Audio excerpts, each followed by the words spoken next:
L'avenir. Les ressources s'épuisent. Les gens survivent du mieux qu'ils peuvent. On nous montre un jeune homme qui vient d'arriver en train.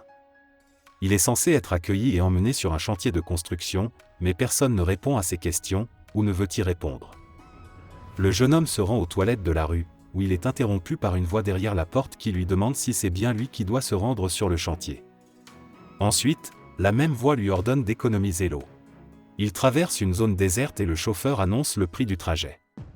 Le passager estime que le prix est excessif, mais il n'y a rien à faire, sinon ils n'arriveront pas au bon endroit. À la radio, on parle de dégradation de l'environnement, les prix ne cessent d'augmenter et le gouvernement se réunit à nouveau pour traiter des questions urgentes. Les hommes s'arrêtent pour la nuit en plein désert. Assis au coin du feu, le voyageur raconte qu'il vient de l'Ouest et qu'il est de plus en plus difficile d'y vivre, car il y a une véritable guerre civile. Le chauffeur dit que ses connaissances fuient vers le sud, mais que les choses vont mal là-bas aussi et que les réfugiés vont bientôt affluer sur leur territoire. Aucun d'entre eux n'a plus de famille, mais tout le monde s'y est habitué. Le chauffeur se demande pourquoi il se rend sur le chantier, car personne ne s'y rend depuis longtemps. Mais le voyageur répond qu'il y a là des opportunités et montre une brochure publicitaire qui promet un changement complet de vie en 4 mois. Le chauffeur en rit, car la direction du chantier est prête à tout pour attirer les gens. Après tout, le travail est fastidieux, les horaires sont longs, le chantier est difficile, et tout le monde se promène en colère tout le temps, et le gars deviendra instantanément une cible, avec ses yeux de chiot et son sourire calme. Cependant, il assure au chauffeur qu'il peut faire face à la situation. Le matin, nos héros reprennent la route. Soudain, en plein désert, la voiture tombe en panne parce que le type a mis l'air conditionné en marche. Le voyageur s'excuse, mais le conducteur est fou de rage. Cependant, il n'y a rien à faire et la voiture doit être réparée. Pendant que le chauffeur répare la voiture, notre héros s'approche d'un arbre rabougri et aperçoit une étrange dispersion de pierres à proximité. En nettoyant l'une des pierres, il se rend soudain compte qu'il s'agit d'or. Après avoir réfléchi, le garçon appelle le chauffeur et lui montre le trésor qu'il a trouvé. Les hommes commencent à creuser et se rendent compte qu'il ne s'agit pas d'une pierre, mais d'un bloc d'or qui s'enfonce profondément dans le sol. Ils essaient d'extraire le bloc d'or à l'aide d'une voiture, mais sans succès. Après avoir travaillé jusqu'à la nuit, le chauffeur propose de ramasser du bois pour la nuit afin d'effrayer les chiens errants qui les surveillent. Assis au coin du feu, le chauffeur se demande si le gars n'a pas besoin d'un chantier maintenant, car il a trouvé un tas d'or et c'est une vraie chance. Mais les hommes se rendent compte qu'ils ne peuvent tout simplement pas extraire l'or par leurs propres moyens. Il faut donc faire appel à une pelleteuse. Ils décident que l'un d'entre eux restera sur place pour garder leurs trouvailles, et que l'autre ira en ville. Le chauffeur planifie l'itinéraire et il s'avère qu'il faut compter 2 jours pour l'aller, 2 jours pour le retour et 1 jour de plus pour les recherches, soit un total de 5 jours. Le chauffeur propose au gars d'aller chercher l'excavatrice, mais le gars pense qu'il serait préférable qu'un chauffeur qui connaît la région y aille. Cependant, le chauffeur n'est pas sûr que le gars survivra sans lui, parce qu'il n'est pas originaire de ces lieux, qu'il a peu d'expérience de la survie, qu'il faut économiser l'eau, chasser les animaux, se cacher du soleil, et que le gars peut paniquer, et si quelqu'un passe par là et que le gars vend le butin. Le conducteur ne veut pas prendre ce risque, mais le gars insiste sur le fait qu'il peut s'en charger. Le matin, le chauffeur fait ses bagages. L'homme laisse de l'eau, de la nourriture et un couteau, ainsi qu'un téléphone satellite. Le chauffeur appellera le type depuis une cabine téléphonique et l'informera de la situation. Ils devraient pouvoir s'en sortir, et quand le chauffeur reviendra, ils seront riches. Le chauffeur s'en va et notre héros reste seul. Le soleil est au zénith et il commence à faire chaud. Le garçon recouvre l'or déterré de sable et se fait une tente pour la nuit. Il vérifie son téléphone et le reste de l'eau dans sa bouteille. Plus tard, le garçon ramasse du bois d'allumage et se prépare à passer la nuit. Après le dîner, notre héros s'assoit près du feu, écoute les bruits des animaux et réussit quand même à s'endormir. Au matin, il entend le téléphone sonner et court vers lui, mais n'a pas le temps de le décrocher. Soudain, le vent se lève et notre héros décide de chercher un abri sûr.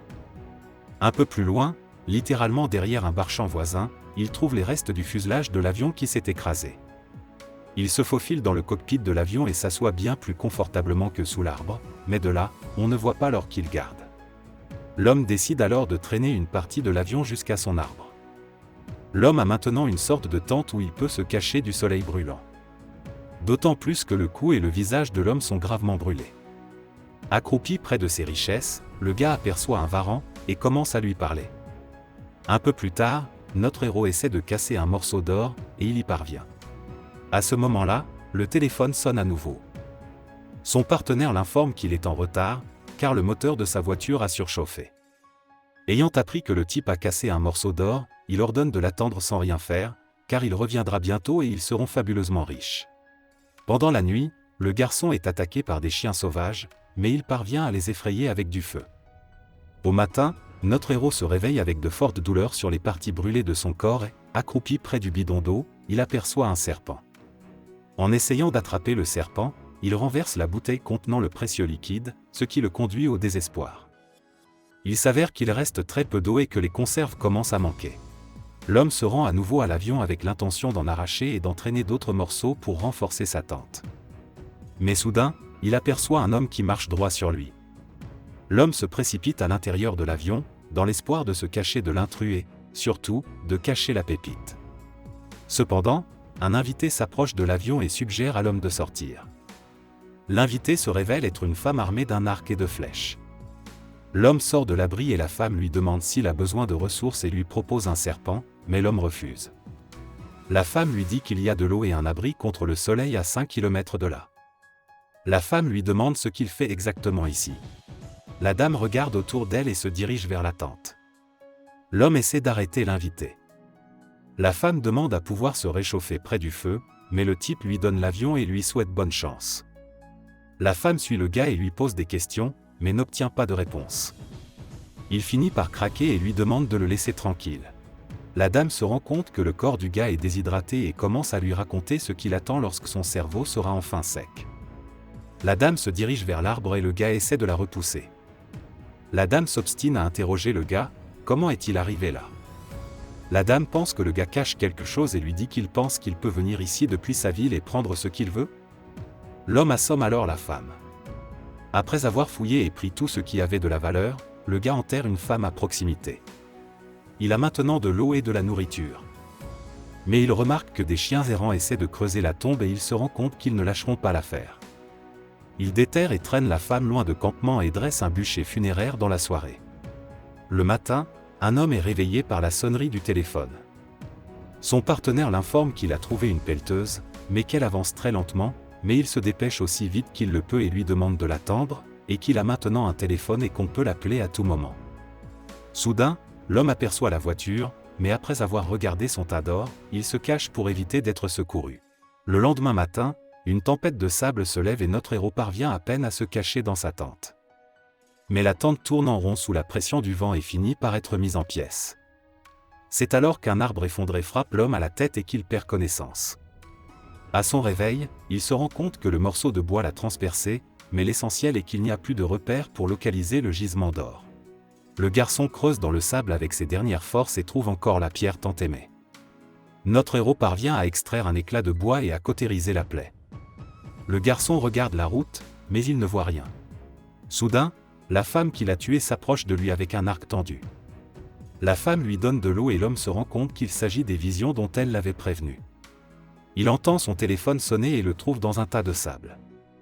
Son partenaire lui demande comment il va, et il admet qu'il ne peut pas la voir, même si elle est partout. Le conducteur commence à lui demander qui elle est et lui ordonne de se débarrasser d'elle. L'homme entend à nouveau la voix de la femme qui lui offre de la nourriture, mais il refuse son aide. La femme lui demande s'il a vu sa sœur.